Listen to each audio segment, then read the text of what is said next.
사랑하는 성도 여러분, 오늘 아침은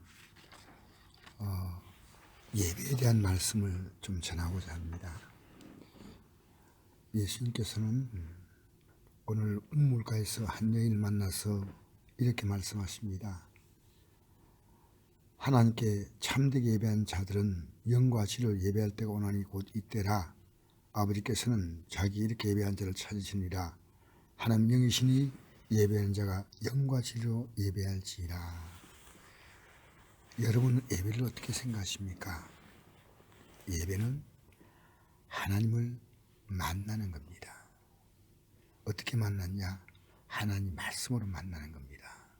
하나님으로 만나면 그 말씀은 내 영혼의 목마름을 채워주고 내 죄를 밝히 드러내고 그리고 나를 진리로 자유하게 만들며 영원한 가치, 영원한 영광된 가치를 붙들게 만들며 그리고 하나님을 이제 실제적으로 말씀으로 하나님을 섬기면서 말씀 앞에서 내 일상의 모든 삶에 대하여 반응하며 살아가는 것입니다.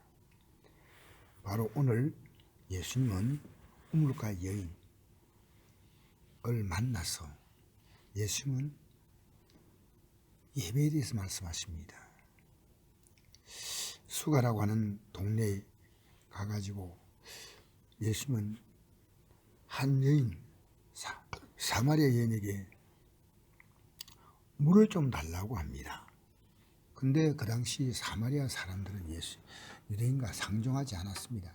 유대인들은 사마리아 사람을 멸시했기 때문에 사마리아 사람은 유대인을 대할 때 거부하는 반응이 오고 유대인들은 사마리아 사람을 대할 때 싫어했습니다.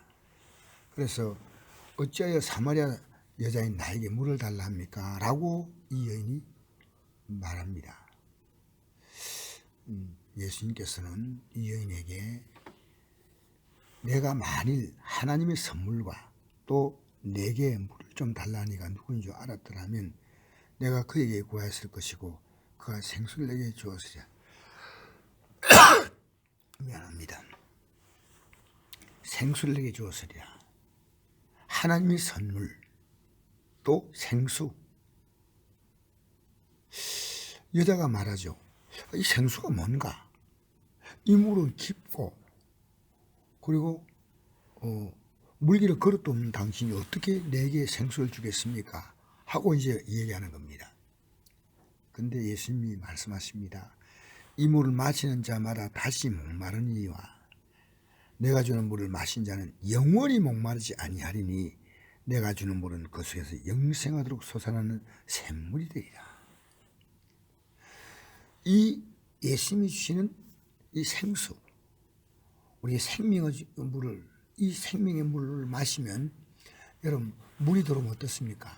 목마른 자에게 물은 정말 우리의 삶을 존재케 하는 가장 중요한 생명의 그 도구입니다. 우리 몸이 다 70%가 물로 이루어지지 않습니까? 사람은 금식에도 살 수 있지만 물을 못 먹으면 죽는다는 말이 있습니다. 금식은 40일도 가능하지만요, 물은 어림도 없습니다. 물은 3일 정도 물 안 먹으면요, 사람은 거의 실신합니다. 물은 우리 생명 유지에 가장 필요한 것입니다. 그런데 이 우리의 삶에 영혼의 물이 있습니다. 육신의 물이 아니고. 그것이 바로 하나님 말씀이에요. 하나님 말씀은 우리에게 생명을 주는 것입니다. 그래서 이 말씀을 물로 표현하기도 하고 떡으로 표현하기도 했습니다. 목마른 자는 내게 오라. 나를 믿는 자는 그 목마른 자에게 내가 물을 주겠다 하는 게 이사야 55장의 말씀이 나오죠. 이 여인에게 예수님께서 이 물은 그 속에서 영생하도록 솟아난 샘물, 영생. 이 물이 어떤 물이냐면요, 이 땅에 살아있는 동안에 먹을 수 있는 그런 육신의 물이 아니고 영원한 생명을 주는 물이란 말이에요. 생명. 영생의 물이에요. 이렇게 계속 우리 안에서 솟아납니다. 이게 내가 전후 것 향해서 날마다 나아가는 그런 믿음이 됩니다. 이 여인이 이 물 주십시오. 이런 물이 있으면 참 좋겠습니다. 그러니까 예수님은 벌써 이때 이 여인은 마음에 영혼의 갈급함을 갖고 있는 겁니다. 실제로 생수가 있다면 그 영혼의 생수를 마시고 싶은 마음이에요. 예수님은 이 여인의 문제점을 지적하는 겁니다. 내 남편을 불러오라. 여자가 말합니다. 나는 남편이 없나이다. 예수께서 이르시되 내가 남편이 없다는 말이 옳도다. 너에게 남편 다시 있었고 지금 인자도 내 남편이 아니니 내 말이 참되도다. 5이 남편이 있었다는 거죠. 얼마나 기구한 운명입니까? 지금 6번째는 혼인 관계가 아니고 같이 사는 겁니다. 그냥. 그래서 남편이 아닌데 같이 살고 있습니다. 그것은 잘못되었다고 말하고 있습니다. 하나님 말씀으로. 여러분, 하나님 말씀은 우리에게 들어와서 우리의 죄를 지적합니다. 그 죄를 지적할 때 우리는 죄로 말미암아 병든 영혼이 치료받는 겁니다. 그래서 이 생수는요, 우리를 살리는 물입니다. 죄로 말미암아 죽었던 그를 살려내는 겁니다. 남편이 없다. 남자와 산다. 이거 여러분, 우리는 정상적인 결혼생활을 하지 않습니까? 근데 정상적이지 않는 이 남녀 관계가 얼마나 큰 죄인지 몰라요. 이건요, 그래서 이 이 여인은 지금 시집에 말하면 간음하고 있는 겁니다. 그 죄를 지금 얘기하니까 이 여인이 이 말을 듣는 순간에 그래, 내가 왜 이렇게 살았던가. 남편 안 두고 남자로 살았던 것은요, 그게 뭐냐면요, 자기 예배였어요. 자기 만족이었어요. 이제 내가 하나님을 예배해야 되구나. 여러분, 사람들은요, 자기를 예배하거나 하나님 예배하거나 둘만도 안 합니다. 우리가 하나님을 예배하면 자기 영혼의 뿌리 깊은 목마름이 해결되고 우리는 영원한 만족과 평안을 얻게 되는 것입니다. 그러니까 이 여인은 19절 보니까 주여 내가 보니 선자로 소이다. 이것은 선자는 하나님 말씀이라니까요. 이게 하나님 말씀이 맞습니다. 여러분, 하나님 말씀이 맞다고 말하십시오. 우리 조상들은 이 산에서 예배하는데 당신들의 말은 예배할 곳이 예루살렘에 있다 하더이다. 이제 어디서 예배하는가 중요한 거예요. 사마리아 사람은 이 산에서 예배했어. 지금 현재 자기가 살고 있는 그 산에서 예배했고, 또 유대인들은 예루살렘에서 예배하는 겁니다. 그럼 유대인들하고 이들이 믿는 신앙에 차이가 있었습니다. 왜 차이가 있냐면, 사실 유대인들은 사마리아인이 예루살렘에 와서 예배드리기를 원하지 않았습니다. 그들은 모세 오경만 믿었습니다. 유대인들은 구약 성경 전체를 믿었습니다. 그래서 유대인들은 사실은 이 여인에게, 이 사마리아 사람에게 유대인들은 상당히 불편한 관계였습니다. 그래서 그들은 지금 이 거리심산에서 예배드렸는데 우리는 유대 사람은 예루살렘에 예배합니다. 여기서 예배하는 게 맞습니까? 거기 예배하는 게 맞습니까? 거기고 여기고 중요한 게 아니야. 하나님께 참으로 예배한 자는 하나님 그 예배한 자를 찾으신데 영과 진리로 예배하라. 영과 진리로 예배하라. 영과 진리는, 우리가 영이란 뭡니까? 우리의 가장 깊은 곳입니다. 우리의 가장 깊은 내 내면 세계가 영입니다. 진리는 뭡니까? 말씀이에요. 내 가장 깊은 영의 세계가 하나님 말씀으로 반응하는 거예요.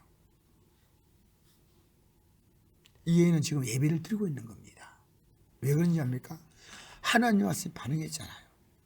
이제 예배하고 싶습니다. 여러분, 하나님을 예배한다는 것은 너무너무 중요합니다.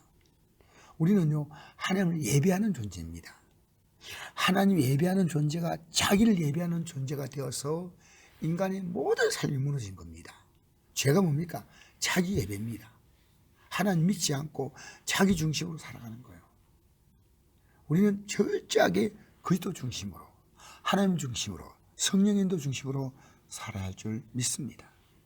그래서 교회가요, 예배 중심으로 돌아가야 돼요.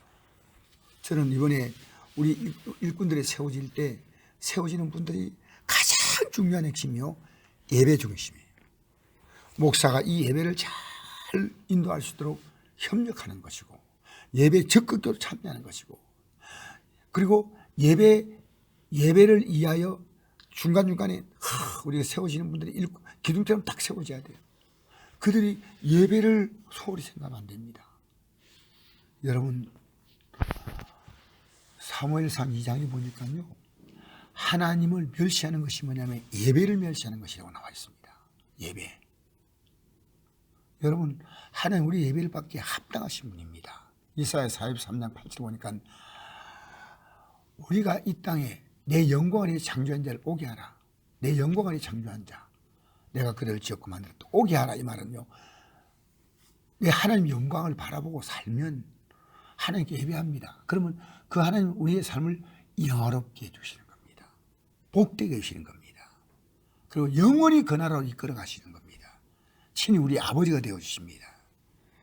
여러분, 이 여인은 예배 드리고 난 다음에 동네로 달려가서 물동이를 버려두고 사람들이 말했습니다. 자기 물동이 두고 그 동네 사람들이 자기를 비난하는 소리 때문에 그 사람들이 아니 남편이 뭐 다섯 있었고 지금 뭐 저 근데 너무너무 삶이 부끄러워 창피했어요.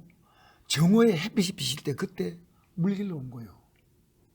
근데 이 여인은 이제 바뀌어버린 거예요.